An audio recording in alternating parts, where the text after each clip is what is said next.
Assalamualaikum warahmatullahi wabarakatuh. Waalaikumsalam warahmatullahi wabarakatuh. Jamaah. Yeay. Oh jamaah. Yeay. Alhamdulillah. Alhamdulillahirabbil alamin. Allahumma sholli ala sayyidina Muhammad wa ala ali sayyidina Muhammad. Alhamdulillah jamaah, kita ketemu lagi di Islam itu indah. Boleh tepuk tangannya dong. Masya Allah, tabarakallah. Semangat untuk belajar hari ini ya. Masya Allah, senang banget ketemu lagi sama guru-guru kita yang Masya Allah sangat kita cintai karena Allah. Senang juga ketemu sama calon-calon penghuni surga. Amin. Udah siap belajar pastinya ya? Udah dong, yang di rumah juga udah siap pastinya ya. Tapi seperti biasa, sebelum kita mulai pelajaran kita, ada tayangan yang mau aku kasih lihat nih. Kebakaran kapal di dermaga Marina Ancol. 1 orang tewas dan 5 luka-luka. Kita lihat tayangannya, silahkan. Api berkobar hebat membakar 2 kapal nelayan di dermaga Marina Ancol, Pademangan, Jakarta Utara pada Sabtu malam. Kapal yang terbakar ditarik menjauh dari dermaga oleh petugas agar tidak membahayakan. Akibat kejadian 1 orang meninggal dunia dan langsung dievakuasi ke Rumah Sakit Polri Kramat Jati, Jakarta Timur guna kepentingan lebih lanjut. Sedangkan 5 orang mengalami luka bakar dan terpaksa dievakuasi ke Rumah Sakit Sulianti Saroso Sunter, Jakarta Utara untuk mendapatkan penanganan medis. Kebakaran ini diduga berasal dari saat kesalahan teknis pengisian bahan bakar minyak kapal. Namun kepolisian Polres Pelabuhan Tanjung Priok, Jakarta Utara masih menyelidiki penyebab pasti kebakaran. Aduh mas, kayaknya sekarang saya jadi takut deh keluar rumah. Sama, saya juga takut sama ibu. Maksudnya saya juga takut sama kayak ibu gitu. Sekarang kan kalau keluar rumah masih ada aja musibah. Iya sih, tapi kan namanya musibah itu kan ada di mana aja ya nggak Bu ya? Kalau udah takdir ya kan mau di dalam atau di luar rumah, bener gak sih? Ketawa. Jawab, orang saya lagi nanya. Saya nggak tahu jawabannya. Nggak tahu jawabannya. Sama, saya kan tadi kan cuma mengutarakan aja. Gini aja deh, kita sama-sama duduk dulu. Ibu kembali ke tempat duduk Ibu. Belum disuruh. Ya udah kalau gitu duduk aja. Ya udah saya juga duduk. Saya pengen tahu tanggapannya Habib Nabil deh. Ibu nih, Habib. Kalau menurut Habib kan kita sama-sama takut sama musibah ya Bib yang terjadi. Kalau udah takdir kan pasti kan terjadi di mana aja ya. Betul. Tapi kalau menurut Habib tanggapan dari tayangan tadi gimana Bib? Aku mohon penjelasannya Bib ya. Baik. Silakan Habib Nabil. Izin Ustadz Abi Maki dan juga Ustadz Syam. Baik, bismillahirrahmanirrahim. Assalamualaikum warahmatullahi wabarakatuh. Waalaikumsalam warahmatullahi wabarakatuh. Alhamdulillah wassalatu wassalamu ala sayyidina rasulillah wa ala alihi wa sahbihi wa mawala amma ba'd. Para pemirsa Islam itu indah dimanapun berada. Tadi kita lihat satu tayangan tentang kebakaran ya kapal sehingga kemudian menelan korban. Kalau kita melihat kejadian tadi maka di dalam Islam kalau kita bicara tentang musibah ya dari sisi datangnya itu ada 2 macam. Ya, jadi yang pertama musibah yang kita bisa minimalisir, bisa kita cegah, bisa kita ikhtiari. Ya. Kalau misalnya hal seperti itu maka wajib kita untuk mencegah. Misalnya kita sedang naik kapal maka perhatikan jalur keluarnya kemana. Kalau misalnya ada pelampung kita lihat pelampungnya ada di mana. Kalau kapalnya besar sekocinya di mana supaya apa? Meminimalisir terjadinya musibah. Di dalam Quran dikatakan ma'asabakum min musibatin fabima kasabat aydikum. Banyak sekali yang namanya musibah itu karena tingkah laku kamu sendiri dan juga dosa kamu sendiri. Nah, kemudian yang kedua adalah musibah yang tidak bisa dicegah. Nah, kalau tadi kita lihat kebakaran yang terjadi ini kemungkinan musibah yang nggak bisa dicegah. Nah maka bagaimana cara kita supaya kita bagaimanapun jangan sampai kita meninggal dalam keadaan tidak baik. Maka caranya adalah memperbanyak zikir dan doa karena dikatakan la yaruddul qadha illa ad-du'a. Jadi Mas Soni cara untuk menghindari takdir yang buruk itu adalah dengan berdoa. Yang berdoa ya. Mudah-mudahan dihindarkan musibah. Amin ya rabbal alamin. Terima kasih Habib Nabil Sama-sama. untuk penjelasan yang pertama. Tepuk tangannya untuk guru-guru kita. Kita akan semangat belajar pagi hari ini pokoknya ya. Yang di rumah juga ya. Pernah nggak semuanya nih coba ya kita berpikir kok kadang apa ya rezeki seret, kok belum sukses, kok kayak semua susah.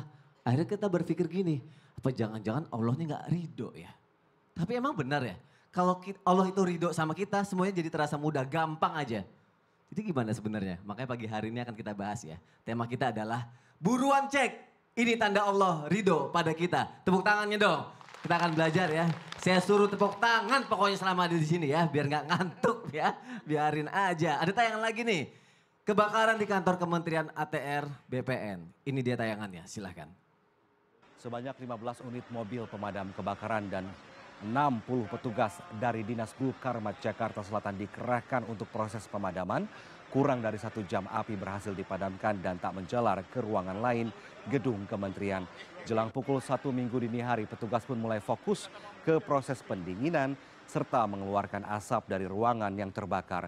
Tak ada korban jiwa maupun luka pada kebakaran ini. Menteri ATR BPN Nusron Wahid yang meninjau langsung proses pemadaman menyatakan kebakaran dipicu unit komputer di ruangan hubungan masyarakat. Innalillahi wa inna ilaihi roji'un. Namanya cobaan macam-macam bentuknya ya. Tergantung bagaimana kita menanggapi musibah itu ya. Tapi kalau kita bicara musibah nih, saya sedang bersama Ustadz Abi Maki. Abi, kalau ngomongin musibah nih, bener gak sih kalau misalkan Allah ridho sama seseorang, ketika kita ditimpa musibah, itu bukannya malah kita ngeluh gitu. Tapi malah keluar kalimat istirja dan kita lakuin gitu Bi. Bener seperti itu gak Abi? Iya, benar seperti itu. Penjelasannya gimana Abi? Bismillah. Silakan Abi Maki. Izin Habib Nabil, Ustadz Syam. Bismillahirrahmanirrahim. Assalamualaikum warahmatullahi wabarakatuh. Waalaikumsalam warahmatullahi wabarakatuh. Alhamdulillahirabbil alamin. Allahumma salli ala Sayyidina Muhammad wa ala ali Sayyidina Muhammad. Subhanallah, ketika kita mendengar musibah, harus yakin yang pertama kali sesungguhnya adalah musibah itu hanya datang dari Allah Subhanahu wa taala. Musibah ini subhanallah semua Allah yang tentukan. Dalam Al-Quran dengan tegas mengatakan ma asaba min musibatin illa biiznillah. Tidak ada yang terjadi di dunia ini musibah. Musibah itu sesuatu yang terjadi. Baik musibah, buruk pun musibah. Tapi tidak pernah ada mengatakan, aduh saya musibah, gaji saya naik. Gak pernah ada cerita itu. Iya. Saya dapat musibah, kenapa? Pangkat saya naik, gak ada. Tapi seakan-akan yang buruk. Tapi seluruhnya apa yang terjadi di dunia ini adalah biiznillah. Ya, maka punten sedikit mampir. Andai kata mengatakan insya Allah, biiznillah, itu sebenarnya hampir mirip tapi sedikit beda. Insya Allah kita katakan apabila kita mampu untuk melakukannya. Insya Allah saya datang, insya Allah saya hadir. Itu karena ada yang namanya kita bisa melakukan itu usaha kita. Tapi kalau kata-kata biiznillah itu hanya Allah yang bisa melakukannya. Misalnya kalau kita ingin hujan hari ini, biiznillah hari ini hujan. Seseorang biiznillah dia dapat hidayah. Iya, biiznillah itu hanya Allah yang dapat melakukannya. Maka apapun yang ada dalam Al-Quran ketika biiznillah itu hanya Allah yang melakukannya. Musibah apapun yang terjadi kepada diri kita. Peristiwa baik, peristiwa buruk itu ada biiznillah Allah yang tentukan. Namun ingat, iya, peristiwa apapun ingat jangan sampai ketika ada satu musibah. Apakah itu namanya kebakaran, apa itu namanya tsunami, apa itu namanya gempa. Lalu dikaitkan matan, ini kayaknya azab nih bagi orang beriman. Tidak, iya. Bagi orang beriman punten azab itu bukan tsunami, bukan kebakaran, bukan azab. Tapi ini rahmat dan cinta ridho kepada orang yang dapat musibah tadi. Ingat ya. Seandainya ingin diketahui azab bagi orang beriman di dunia itu apa? Hati-hati. Azab bagi orang yang beriman di dunia adalah punten tidak bisa menikmati ibadah. Itu bagian daripada azab.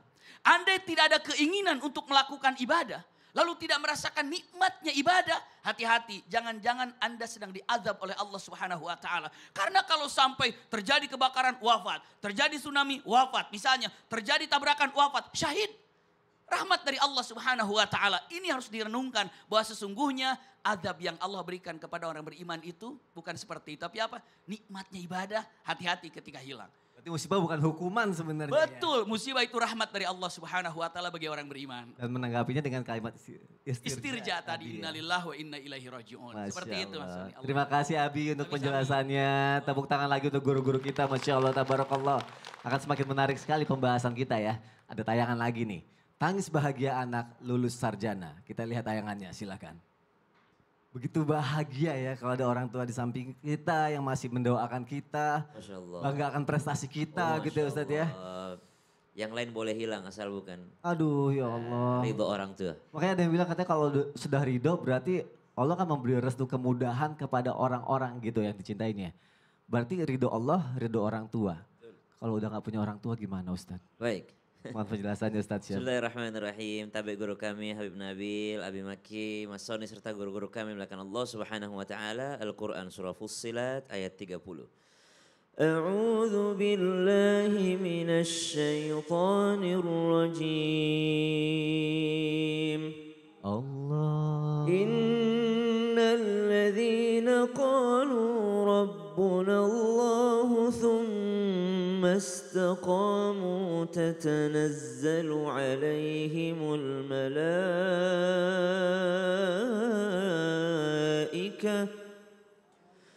تتنزل عليهم الملائكة ألا تخافوا ولا تحزنوا وأبشروا بالجنة التي كنتم توعدون.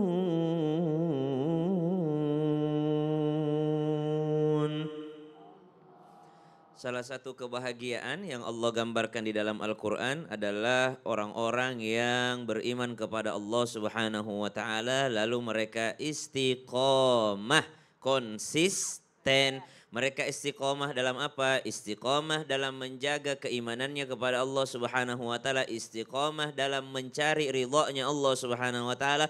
Apapun jalan yang bisa dia tempuh untuk mendapat ridho Allah, maka dia akan menempuhnya. Termasuk diantaranya berbakti kepada kedua orang tua. Karena ridho Rabb fi ridhol walidain. Ridhonya Tuhan, ridhonya Allah Subhanahu wa taala tergantung pada ridhonya orang tua. Kemudian ada pertanyaan selanjutnya, kalau orang tua sudah tiada bagaimana bisa mendapatkan ridho Allah melalui ridho orang tua? Ada kata kunci dalam ayat tadi, istiqomah, konsisten. Mau orang tua masih ada ataupun orang tua sudah tiada, masih banyak jalan untuk berbakti kepada mereka. Contohnya apa? Contohnya sedekah jariyah. Banyak harta yang Allah titipkan kepada kita, ada harta yang Allah titipkan kepada kita. Maka sekali-sekali bersedekahlah atas nama orang tua karena sampai pahalanya sama orang tua. Kemudian ilmu yang bermanfaat dan yang paling penting doa anak soleh kepada orang tuanya itu nyampe pahalanya kepada orang tua.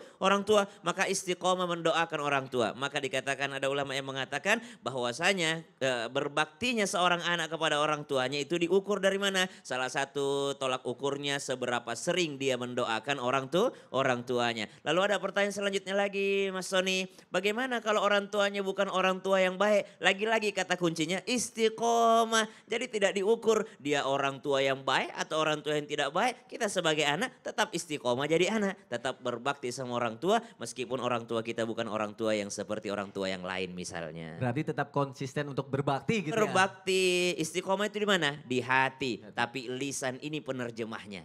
Jadi kalau ada orang berbakti sama orang tuanya, hatinya berbakti, berarti lisannya dia bisa jaga dari kata-katanya kepada orang tuanya. Kalau ada anak tidak baik kata-katanya sama orang tua, berarti hatinya juga tidak baik sama orang tuanya. Masya Allah, terima kasih untuk penjelasannya Ustaz Syam. Tepuk tangan lagi untuk kita semua, Masya Allah, tabarakallah. Kita akan bahas lebih dalam lagi, tapi nanti ya sesuai dengan tema kita nih. Buruan cek, ini tanda Allah ridho pada kita. Coba dicek masing-masing ya, tetap di Islam itu Indah. Jamaah, oh jamaah, alhamdulillah.